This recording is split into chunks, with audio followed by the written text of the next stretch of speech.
వాగులో చిక్కుకున్న 5గురు రైతులు సేఫ్. హైదరాబాద్ లో ఫేక్ కాల్ సెంటర్ గుట్టురట్టు.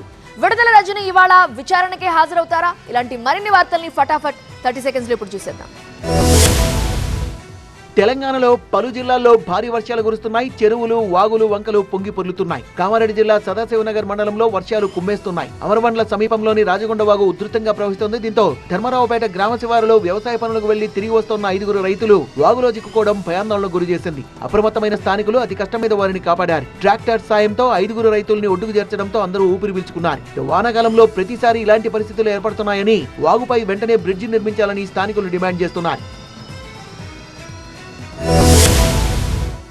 హైదరాబాద్ లో నకిలీ కాల్ సెంటర్ నిర్వహిస్తున్న ముఠాను సైబరాబాద్ సైబర్ క్రైమ్ పోలీసులు అరెస్ట్ చేశారు. నకిలీ కాల్ సెంటర్ ద్వారా సామాన్య ప్రజల్ని మోసం చేస్తున్న పశ్చిమ బెంగాల్ కు చెందిన 9 మంది నిందితుల్ని అదుపులోకి తీసుకున్నారు. హైదరాబాద్ లో బాచుపల్లిలో విల్లా అద్దెకు తీసుకుని కార్యకలాపాలు నిర్వహిస్తున్నట్టుగా పోలీసులు గుర్తించారు. వివిధ క్రెడిట్ కార్డుల కంపెనీలకు అనుబంధంగా ఉండే ప్రముఖ పేమెంట్ ప్లాట్ఫామ్లు, ఆర్థిక సంస్థల ప్రతినిధులుగా నటిస్తూ నిందితులు మోసాలకు పాల్పడుతున్నట్లుగా దర్యాప్తులో తెలిచారు. మరికొంతమంది నిందితులు పరారీలో ఉన్నారని, వారి కోసం గాలిస్తున్నామని చెప్పారు. నిందితుల నుంచి కాల్ సెటప్ పరికరాల్ని స్వాధీనం చేసుకున్నట్టు సైబరాబాద్ పోలీసులు వివరించారు.